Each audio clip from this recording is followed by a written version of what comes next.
The police decided to manipulate a photo of a black man in order to make him look like a suspect. A Portland judge decided to grant a man's release after the police altered his booking photo by removing his tattoos to more closely resemble a bank robbing suspect. Let me show you the pictures. Okay, one picture is the actual real picture, the one with tattoos, Tyrone Lamont Allen, okay? The other one is what the police did in order to make him look like a bank robbery suspect. Here's what they wanted him, who they wanted him to look like. Here it is. Here's the picture.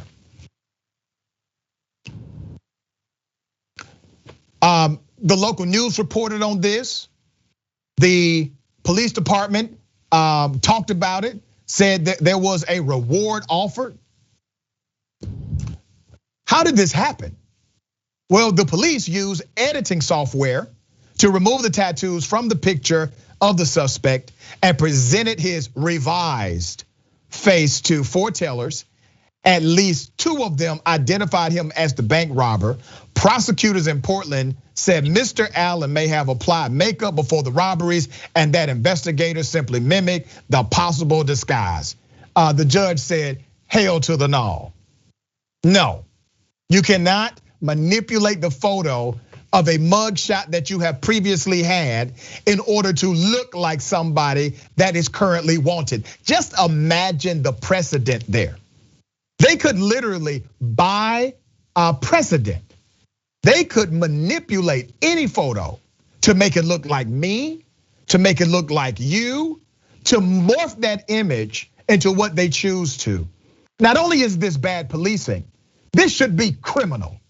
This should be against the law.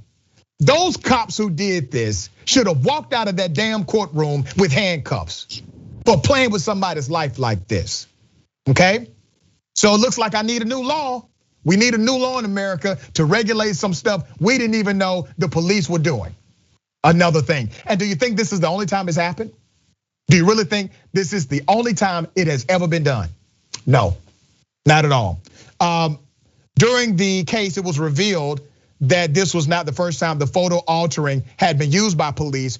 Prosecutors in Oregon pointed to a California ruling in 2015 in which a judge allowed the introduction of a photo array in which police had used editing software to add hooded sweatshirts to 6 photos. Once again, trying to morph the imagery to look like a wanted suspect. But ultimately, the judge decided in favor of the defendant. Allen supporters looked on in stunned silence from the public gallery before the judge allowed the 52-year-old man to walk with no prison time.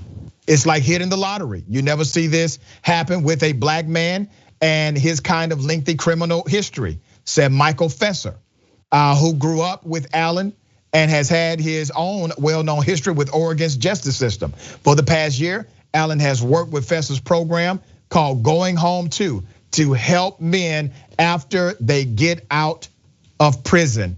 Literally, you have people trying to get their lives together, working on behalf of the common good of formerly incarcerated men and women, working with disenfranchised communities in order to make sure they have a brighter future. And you got these damn police agencies doing garbage like this. It may not be a statutory violation of the law yet, it should be, but it's damn sure a violation of humanity, ethics, morality, and decent policing. Kenya, what are your thoughts?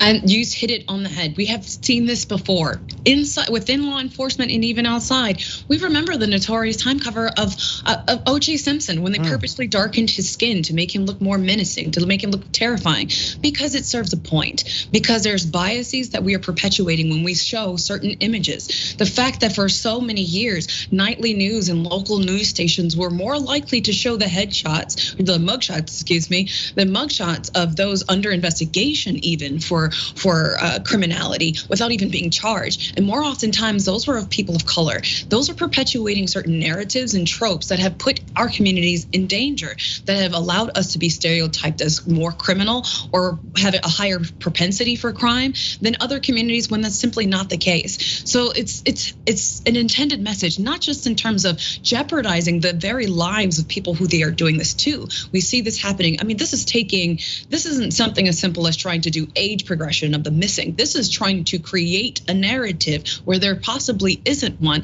And that has, like you mentioned, legal consequences and legal implications. But beyond the legal side of it, it has societal impact. Oftentimes we talk about in journalism, folks will read the headline. Folks will read the misinformation. They hardly see the correction. So that message has already resonated. It has a potential to resonate, and it has a potential to make those very stereotypes that our communities fight against even harder to overcome. And what we're seeing here is that is exactly what's being perpetuated by law enforcement, and they're not unique to this.